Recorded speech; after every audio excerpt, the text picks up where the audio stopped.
यदि कुछ किया जाता है तो उसमें मुझे लगता है कि ये तो चर्चा का विषय भी नहीं होना चाहिए। चर्चा का अरे विषय तो चिंतामणि जी, इतना भी क्या हड़बड़ाहट है कि आप चर्चा का विषय भी नहीं बनाए रखना चाहते हो? थोड़ा रुकिए ना।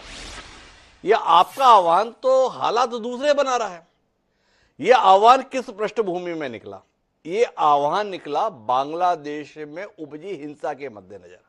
बांग्लादेश में जब शेख हसीना सरकार के खिलाफ सड़क पर लोग उतर आए तो उस दौरान बड़ी संख्या में हिंदू प्रतिष्ठानों को, हिंदू मतावलंबियों के घरों को निशाना बनाया गया। तो योगी आदित्यनाथ ये बताने की कोशिश कर रहे हैं, और भाजपा के भी तमाम नेता जिसमें आप भी शामिल, ये बताने की कोशिश कर रहे हैं कि देखो हम लोगों की हालत भी बांग्लादेश जैसी हो जाएगी, इसलिए हमें एक होना जरूरी है। पर आप एक किसको कर रहे हैं? बहुसंख्यकों को एक होने का आह्वान कर रहे हैं या अल्पसंख्यकों के एक होने का आह्वान कर रहे हैं?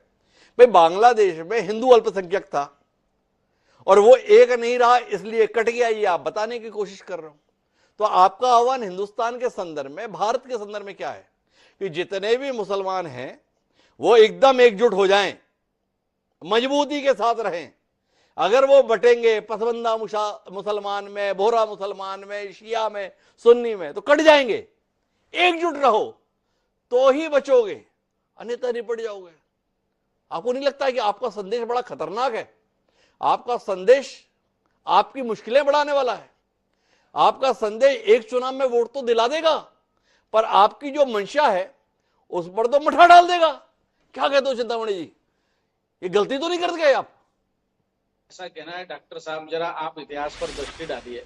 और जो जितना भी मुसलमान है वो, एक तो आपको बहुत डीप में जाना पड़ेगा कि मुसलमान ना देश में भरोसा करता है ना इसमें, उसका उसका विषय है उम्मा। तो वो कहते हैं तेरा मेरा मसला क्या, तेरा मेरा क्या कि ला इलाहा इल्लल्लाह। तो उनके लिए वो रोहिंग्या भी उनका भाई है। तो आप ये बात, अगर हम इस भ्रम में रहें कि ऐसा नहीं करने से मुसलमान एक नहीं होंगे, नहीं होगा। मुसलमान एक ही है।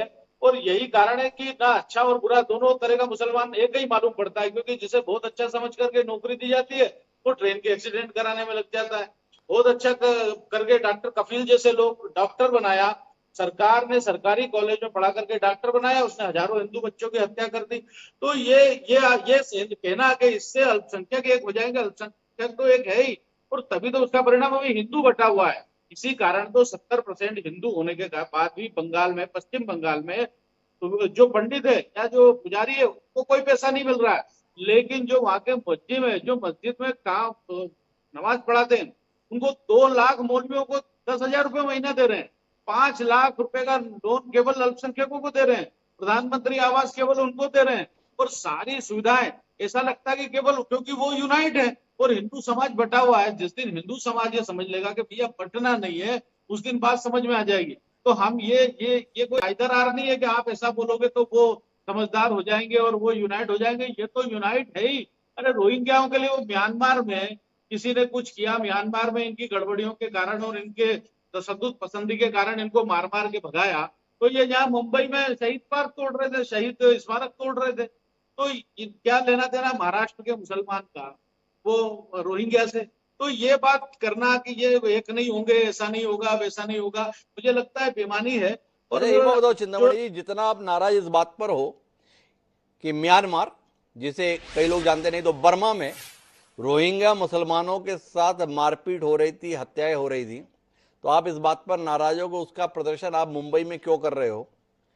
ये बांग्लादेश में हिंदुओं पर अत्याचार हो रहे थे तो उसके कारण से भोपाल में भी प्रदर्शन हुआ, वो रायपुर में भी रैली निकाली गई, वो लखनऊ में भी मोमबत्ती जलाई गई और दिल्ली में भी जो है धरना प्रदर्शन दिया गया।